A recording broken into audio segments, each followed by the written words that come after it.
This video is made possible by D-Brand Skins. For less than $20, you get yourself a unique looking device customized to the way you like it. Hit the link down below to D-Brand your device. YouTube, what's going on? Kevin, the Tech Ninja here. And today we're doing a comparison between the Galaxy S20 Ultra and the iPhone 11 Pro Max.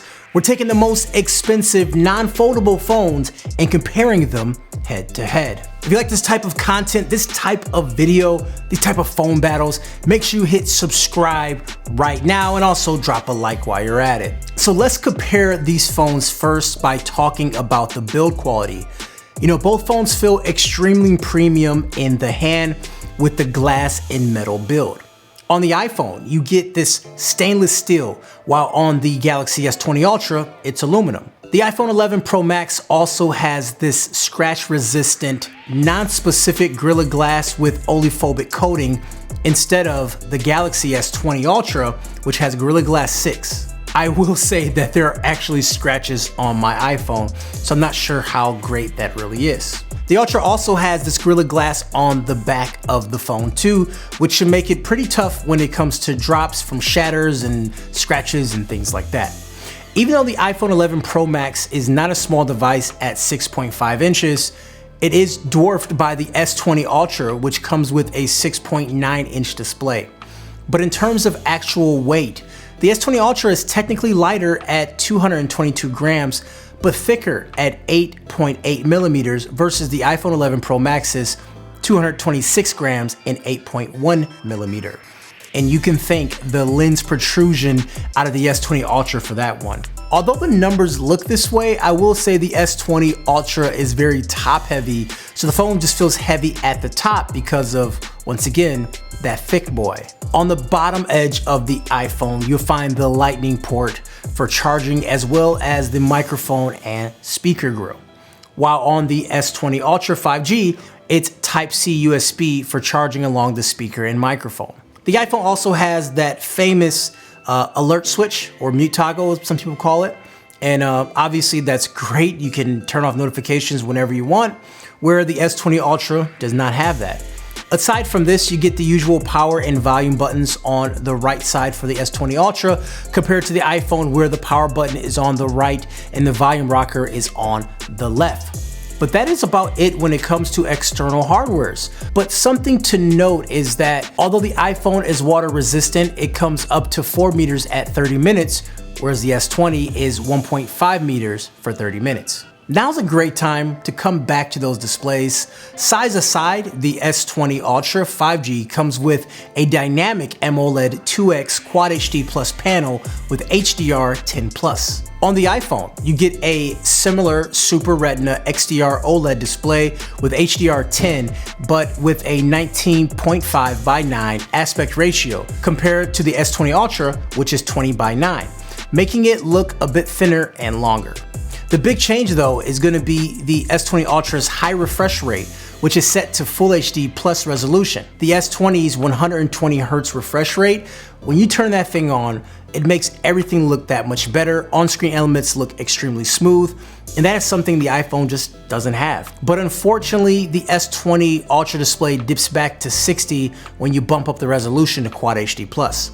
Side by side, when you have 120 Hz turned on, it just looks really good compared to the iPhone. The iPhone has this notch and the S20 Ultra has this 0 dot cutout for the 40 megapixel selfie camera, which I think looks really good. The iPhone has this notch because it does house a few more things. You have Face ID, and then you also have a 12 megapixel selfie camera, and then you have the 3D face scan, which helps with Face ID, and it also helps with Animojis and Me emojis. The S20 does have its facial recognition, but it's not as high tech as Apple. And I did find that it's pretty fast, but I would say the Apple is more accurate as it can get different angles better. S20, I sort of had to look at it head on. It just wasn't as fast as Apple's. Apple just worked in pretty much any condition, whereas the S20, it seemed like it was cool when it worked, but when it didn't work, I was obviously able to get in through different ways, like a fingerprint scanner or even a PIN number. With that covered, it's now time to move on to user experience and performance. Even though both phones have different processing power, performance is smooth on all fronts. Again, here is where the extra refresh rate just kicks in and makes things look a whole lot better. But besides that, under the hood, you get the latest Qualcomm Snapdragon 865 octa-core processor, clocked at 2.84 gigahertz with 12 gigabytes of RAM.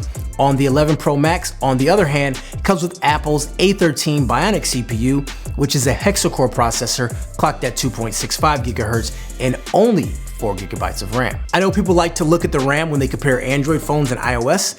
You really can't do that because the iPhone has better software optimization, but the iPhone does close apps more than the Galaxy S20 Ultra, especially when you bounce between different apps. You see that the iPhone starts to close them and the S20 Ultra does not. But as far as speed, I would say the S20 Ultra is faster. The iPhone is just a little bit slower, the animations take longer, and actual apps take a little bit longer to open as well. Now speaking of iOS, it's iOS 13 on the iPhone versus One UI 2.1 on top of Android 10 on Samsung. I will say Samsung did a great job with One UI. They made a huge change from TouchWiz, so big kudos to them.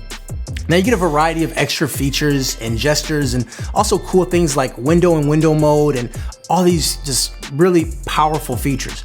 There's also room for customization on the S20 Ultra as well, with custom icon packs and wallpapers and things that the iPhone just doesn't have. With the iPhone, you get this very vanilla experience and one that you've seen for like 10 years now. So it's really time for iPhone to update customization, in my opinion. But what Apple does have still is gonna be that ecosystem. So you have things like AirDrop and iMessage and things that Android doesn't have just yet. Samsung is trying to add these things with better text messaging using RCS, but that relies on carrier buy-in. It's just not there yet. The S20 Ultra, which has 128 gigabytes of UFS 3.0 storage, that is the default. The iPhone 11 Pro Max, by default, it's 64 gigabytes of storage, which is ridiculously small, and that is very frustrating. It should be 128. The next step up is 256 though, so you go from 64 to 256.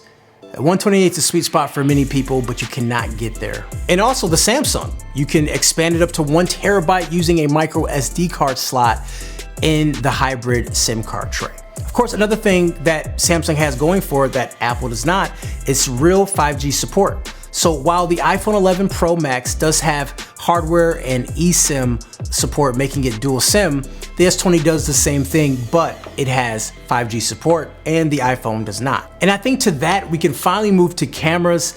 This is gonna be a hefty subject, but there is a quad camera setup on the S20 Ultra 5G with a 108 megapixel wide, 48 megapixel telephoto, periscope, and 12 megapixel ultra wide and a 0.3 megapixel depth sensor.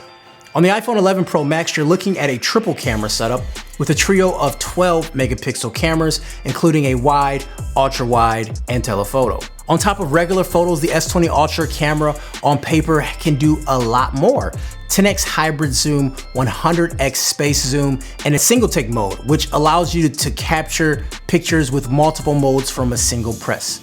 However, there's a major issue with the camera on the S20 Ultra, and it has focusing issues. And these issues are apparent. A lot of images I took are soft focused, or it can't even focus at all. You're doing a video, it just doesn't grab the focus all the way in lower light situations. And that is due to it using phase detection autofocus and not dual pixel autofocus. The iPhone does not have this issue at all, and that is a huge bummer. I hope software can fix it, but as of right now, I don't think it can. I will grab some camera samples for you to judge to let me know which ones you think look the best. And also, let's take a look at some front-facing samples too, using portrait mode. Take a look at around the edges, like around the glasses or around the hair on my son. Let me know which phone pulled that out better. Both these cameras also have an improved night mode, so here is a night mode example too. Once again, let me know what you think. These pictures were taken at the exact same time. Now let's move over to video. The S20 Ultra can do 8K video footage versus up to 4K on the iPhone. So all in all, spec-wise, that is a huge bump, but in actuality, it doesn't make a huge difference. The 8K footage bitrate is so low that the footage doesn't look great, where on the iPhone, the 4K footage is really, really good. And also 4K stabilization is better than the stabilization on Samsung's 4K. Now Samsung does have an extra mode for super steady shots, but that drops the resolution down even more, so it just doesn't look good as the iPhone. I think the iPhone's camera is just phenomenal, especially for video. 4K looks great. The stabilization is pretty good too. Not as good as the super steady mode that you'll find on the Galaxy, but at the same time, it's just better. So yeah, I know this is a video that is longer than the one I wanted to make, but both of these phones can talk about a lot of stuff and there's so much things in there. So I'm gonna touch on a few more things here. So in terms of battery life, there's a huge 5,000 milliamp battery on the S20 Ultra compared to 3,969 milliamps on the iPhone. Quite frankly, the iPhone 11 Pro Max has the best battery life on a smartphone that I have seen, and we'll be interested to see that the S20 Ultra is pretty good too, but at the same time, when you turn on 120 Hertz, it cuts the battery life down to about 3 hours less than what you're seeing, so it actually lands it well under the iPhone Pro Max. If you actually put it back to 1080p, and you're scaling the screen back, then you're seeing battery life on par to what iPhone can provide, but iPhone has a higher resolution at that point. The Ultra also supports 45-watt fast charging, but does not come in the box. You have to pay $50 for that, and it also only fast charges at that speed up to 30% of battery life. Samsung also can do 15-watt wireless charging and 9-watt reverse wireless charging, so you can actually charge something else at 9-watt or wirelessly charge at 15-watt, which actually is pretty good. The iPhone cannot do power sharing, so you can't charge anything else.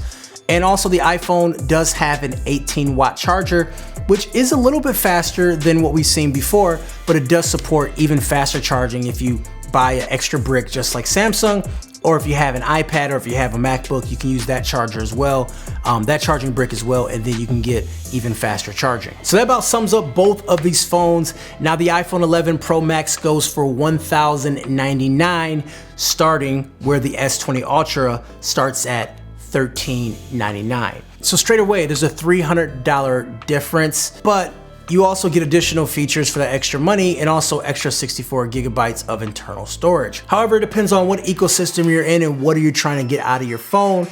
For me, I'm gonna stick with the iPhone this time around just because of that ecosystem. But the S20 Ultra provided a lot of great things, but that focusing issue is something that's gonna keep me away. Of course, I'll grab the S20 Plus and put it head to head as well, and I think that would be a much better matchup. Anyways guys, Kevin the Tech Ninja here. If you're still sticking around, make sure you say, what up, doe? And I'll talk to you guys later. Peace. This video is made possible by D-Brand Skins. For less than $20, you get yourself a unique looking device customized to the way you like it. Hit the link down below to D-Brand your device.